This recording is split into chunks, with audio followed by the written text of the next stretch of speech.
사랑하는 성도 여러분, 지난 한 주간 평안하셨습니까?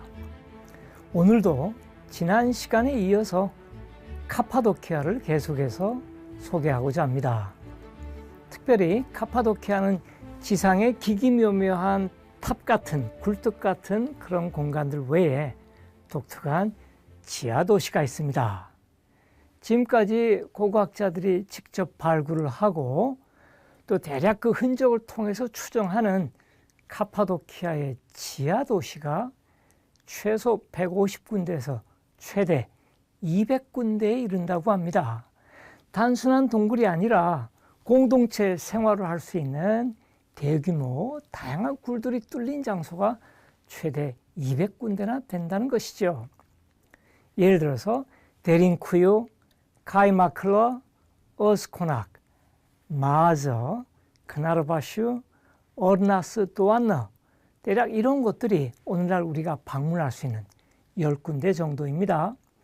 지하 도시는 무엇보다도 초창기엔 단순한 창고였으나 적대 세력의 피난 가서 지하로 숨는 곳이기 때문에 들어가는 입구가 완전히 밀봉돼서 숨겨졌습니다.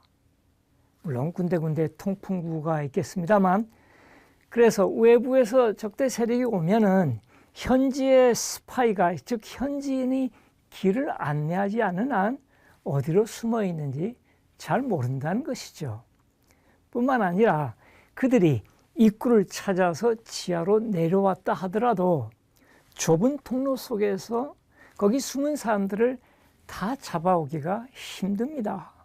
왜냐하면 어떤 경우에는 멀리 외딴 곳으로 비밀 통로를 통해서 저쪽에 산 너머 골짜기로 빠져나가는 탈출구가 따로 있었기 때문이죠.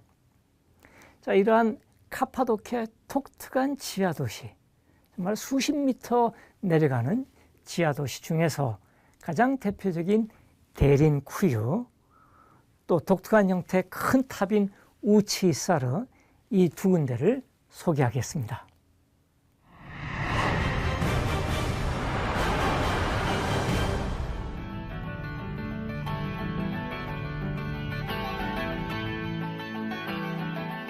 데린쿠유는 터키어로 깊은 우물이라는 뜻입니다.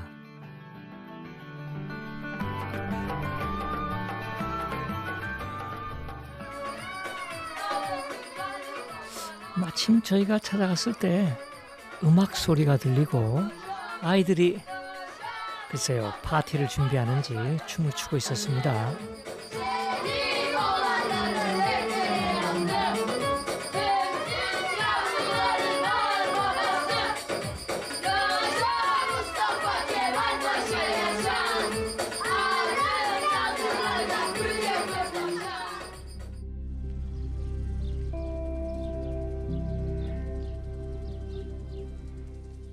평범한 건물 같은 곳이 입구입니다. 교회만 마찬가지로 유네스코 문화유산으로 지정된 곳입니다. 그만큼 중요한 유적이라는 것이죠. 입구를 통해서 잘 만들어진 계단을 내려가면은 그 다음부터는 이제 불규칙한 동굴로 이어집니다.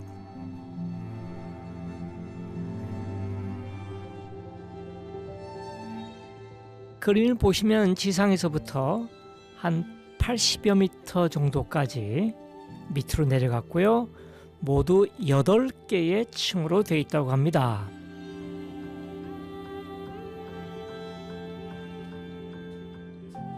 이곳은 지하 도시로서 실제로 사람들이 살았던 공간입니다.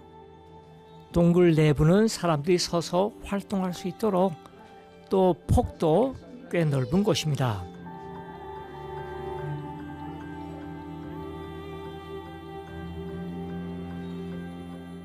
왜 사람들이 지하 공간에 살았을까요? 우리가 이곳에서 이제 살았던 흔적들을 볼 수 있는데, 임시로, 즉 아랍 세력이 몰려올 7세기, 8세기부터 임시로 사람들이 피난했던 흔적들이지요. 그렇다면은 한 지하 몇 층 정도면 될 텐데 지하 10층, 20층까지 내려간 걸로 봐서는 장시간 동안 견딜 수 있는, 즉 전쟁이 나서 피난 온 사람들의 공간으로 볼 수 있고요. 지금도 내부에 들어가더라도 그렇게 숨이 차지 않은 이유가 지상까지 연결되는 통풍구 덕분입니다. 밖에서 본 모습이고요. 바람이 불 때마다 지하의 공기를 바깥쪽으로 끌어내는 환기구 역할을 하고 있습니다.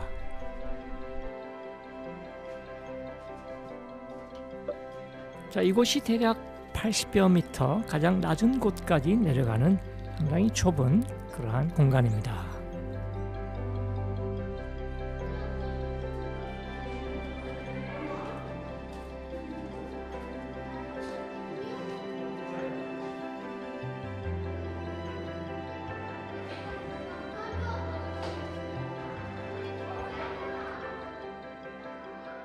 가장 낮은 곳에 대략 십자 형태로 모양이 되어 있는 걸로 봐서 원래 이곳이 교회당이었지 않았을까 그렇게 추정을 합니다.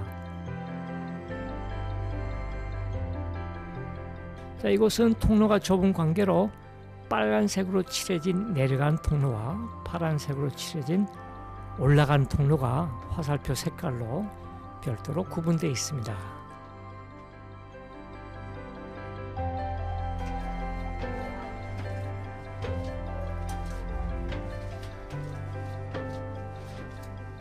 이동하는 계단들은 어떤 경제적인 차원에서 좀 낮게 좁게 만들었습니다만 사람들이 활동하는 공간은 천장을 크게 만들었습니다.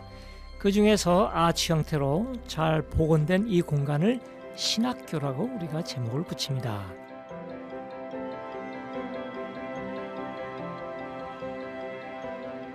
길쭉한 두 개의 벤치가 있고요. 아마도 이곳에서 신학생들이 성경 공부를 하고 기독교 신학을 공부했던 장소라고 알려진 곳입니다.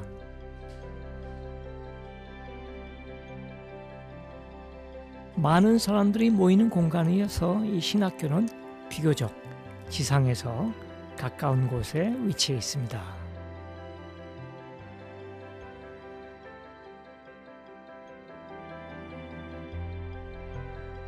그런가 하면은 군데군데 통로마다 둥근 돌로 막는 그러한 차단석들이 있습니다.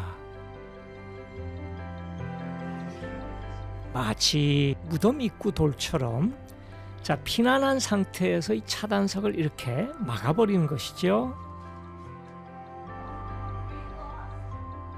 가운데 구멍이 뚫려 있습니다. 안쪽에서 화살을 장전해서 바깥쪽에서 들어온 외부 세력을 처치할 수 있는 가운데 구멍을 뚫어 놓았습니다.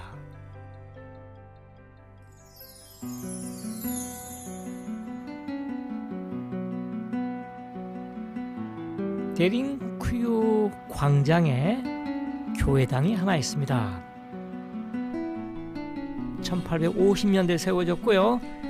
테오도로스 성인을 위한 교회당인데 그 당시에는 그리스 정교회, 그리스 사람들이 이 지역에 많이 살았습니다. 지난 1923년에 터키와 그리스가 서로 자국에 있던 상대방 국가 사람들을 대량으로 이주하면서 폐허가 되었습니다. 그나마 터키 문화재청 당국이 오늘날의 모습으로 어느 정도 복구를 해놓았습니다.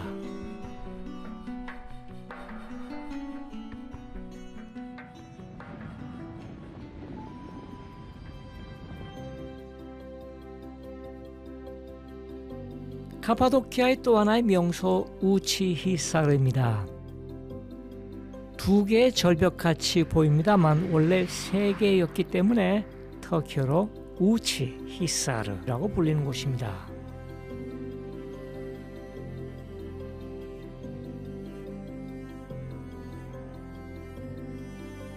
여러 층으로 만들어진 일종의 아파트 탑이라고 볼 수 있겠죠. 입구에 들어가면요, 사람들이 살았던 여러 공간들이 층층이 나와 있고 근처에서 발견되었던 옛날 대포알들 전시해 놓았습니다. 또 바깥쪽으로 나와서 계단을 통해서 사방으로 돌아가면서 꼭대기로 올라가게 됩니다. 비둘기장들이 군데군데 보이고요. 우치사르의 꼭대기 역시 전망대입니다. 터키 국기가 휘날리는 이곳에서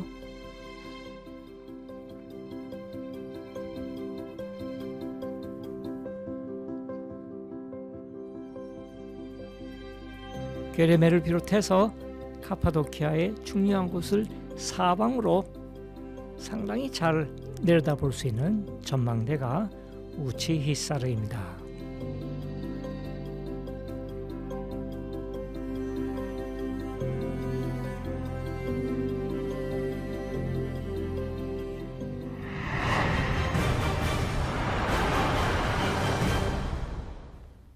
조금 전에 보셨던 데링쿠유 같은 경우에 지하 8층인데요. 원래는 한 20층 정도까지 더 내려갑니다.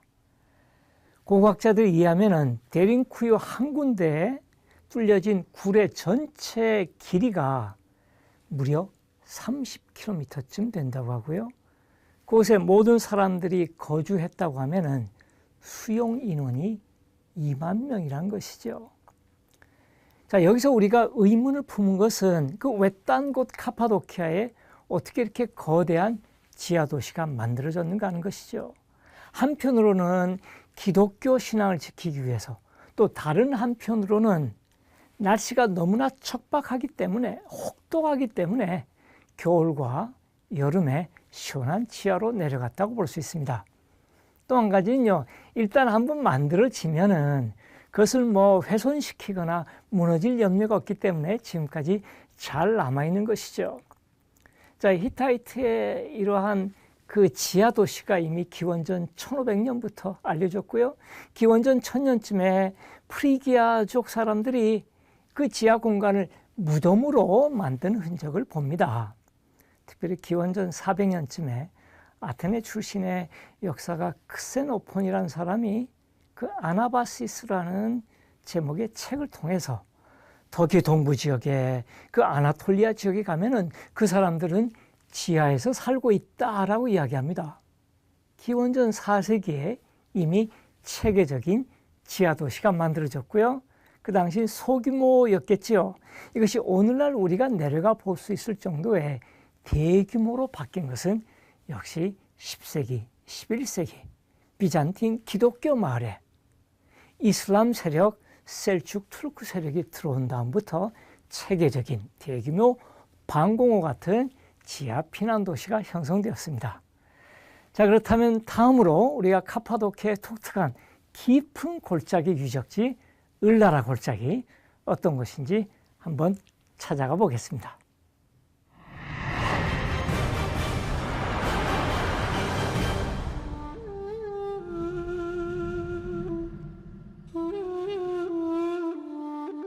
카파도키아에서 마지막으로 소개하는 장소는 을라라 골짜기입니다. 화산에서부터 내려오는 강이 용암을 깎아서 깊은 골짜기를 형성한 곳이 을라라 골짜기입니다. 해발 2,900여 미터의 멜렌디스 산에서부터 내려오는 물이지요.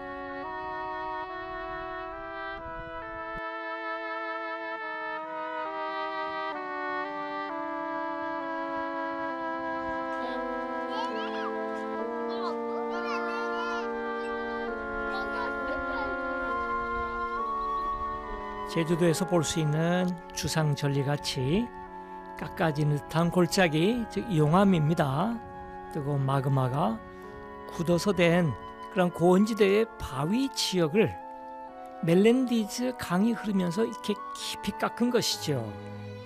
군데군데 인위적인 동굴들이 형성되어 있고요.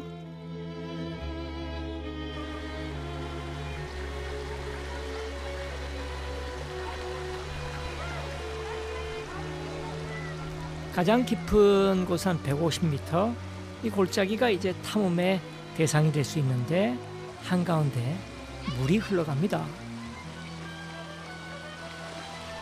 굉장히 건조한 곳이 터키 중부의 카파도키아 지역인데 1년 내내 풍요로운 물이 흐르는 곳이 이곳 을라라 골짜기입니다. 바닥의 풍요로운 곳과 절벽, 또 지상의 광야 같은 것이 깊은 대조를 이루는 곳이 바로 이곳 을라라 골짜기입니다.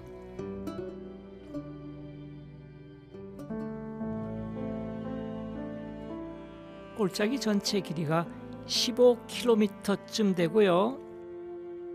이곳에 여러 군데의 이제 유적들 중에서 동굴 교회들 전체 고고학자들이 50여 군데를 발견했고요.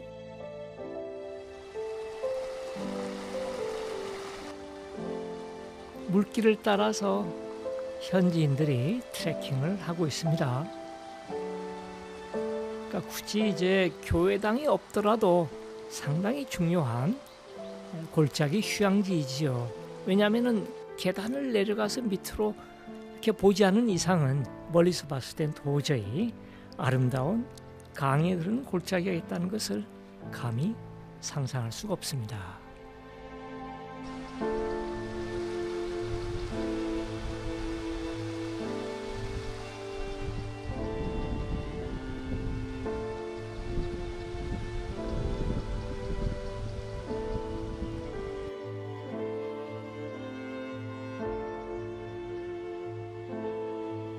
수도사들이 외딴 곳에서 수도를 하더라도 일단은 생활을 해야 되니까 주거에 필요한 가장 중요한 물을 쉽게 공급받을 수 있는 이 을라라 골짜기에 여러 개 동굴들을 파서 자기 자신들의 주거 동굴로 또 좀 더 크게 파서 아름다운 교회당으로 만든 것을 볼 수가 있습니다.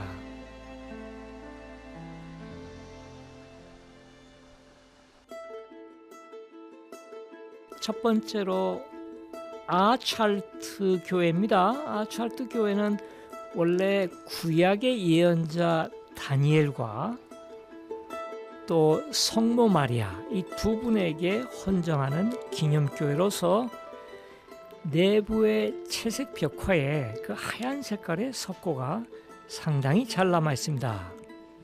워낙 중요한 성화여서 터키 문화재청 당국에서 잘 복구해 놓았어요. 특별히 성모 마리아를 판타나사라고 여기서 불렀는데요. 판타나사는 모든 사람들의 여왕이라는 뜻입니다.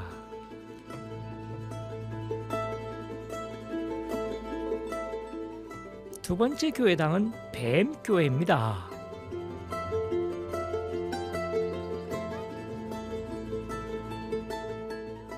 터키어로 을란르라고 부르고요.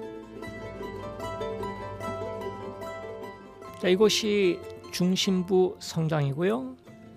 굉장히 길쭉한 천장이 둥근 형태입니다.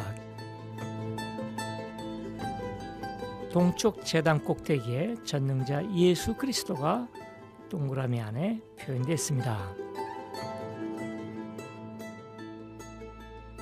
또 비잔틴 정교의 역사상 중요한 성인들과 주교들의 모습도 천장에 빼곡하게 그려놓았습니다.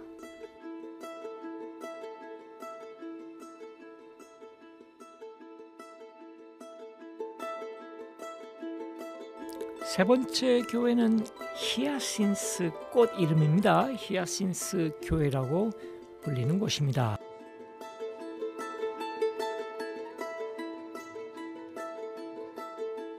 본당 공간의 양쪽으로 성인들의 모습이 들어갈 법한 마치 창문 같은 형태의 그런 니치, 벽감이 잘 조성되어 있습니다. 그리고 천장을 상당히 건축적으로 위험한데 평평하게 천장을 한 것이 특징입니다. 그 이유는 이제 2층이 따로 올라가기 때문이죠.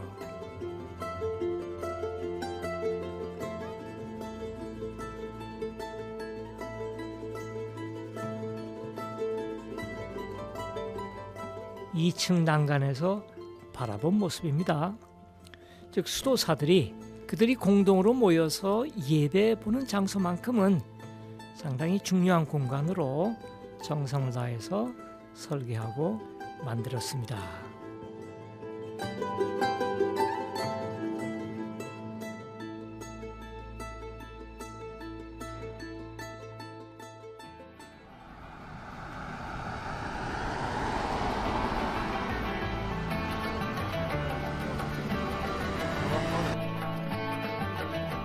카파도키아의 명물 구경거리 중에 하나가 바로 열기구에서 내려다보는 모습입니다. 아침 이른 시간에 출발을 하고요. 바람이 불지 않을 때 바람이 세게 불면 취소가 됩니다.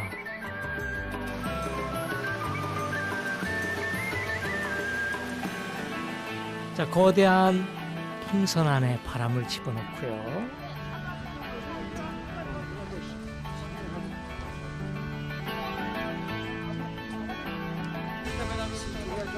20명 정도가 정확하게 사람들의 몸무게까지 고려해서 수평을 맞춥니다.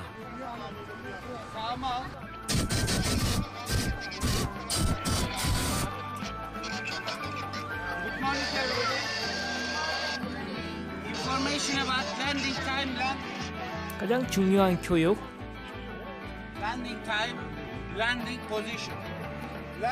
착륙할 때 지상과 심하게 부딪힐 수 있기 때문에 안전교육을 반드시 받고 올라가게 됩니다.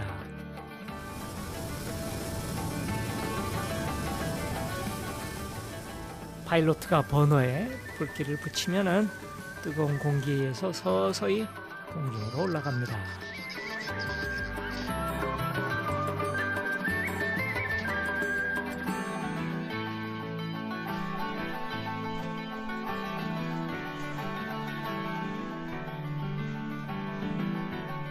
무엇보다도 이른 아침에 봐야지만 해가 떠오르면서 옆에서 비스듬하게 햇빛이 비추면서 굴곡진 모습을 잘 볼 수가 있겠죠.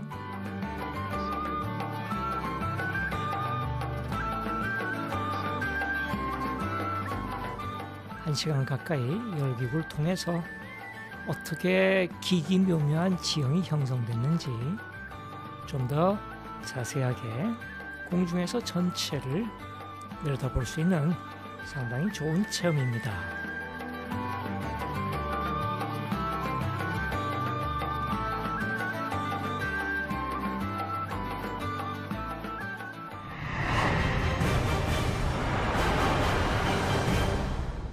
카파도키아 전체를 우리가 마무리하면서 무엇보다도 기기묘묘한 화산작용으로 이루어진 그러한 고원지대의 골짜기들, 또 그것에 기원전 1500년부터 히타이트 시대 사람부터 살았던 고고학적인 흔적, 또 규모는 크지 않지만 바위를 깎아서 교회당을 만든 기독교 건축과 미술, 아름다운 성화들, 무엇보다도 비잔틴 시대 기독교인들이 이슬람 제국 시대에 들어와서 끝까지 신앙을 지키고자 했던 카파도키아, 역시 우리들의 가슴 속에 깊이 남아있는 의미 있는 유적지였습니다. 저희가 준비한 순서는 여기까지입니다.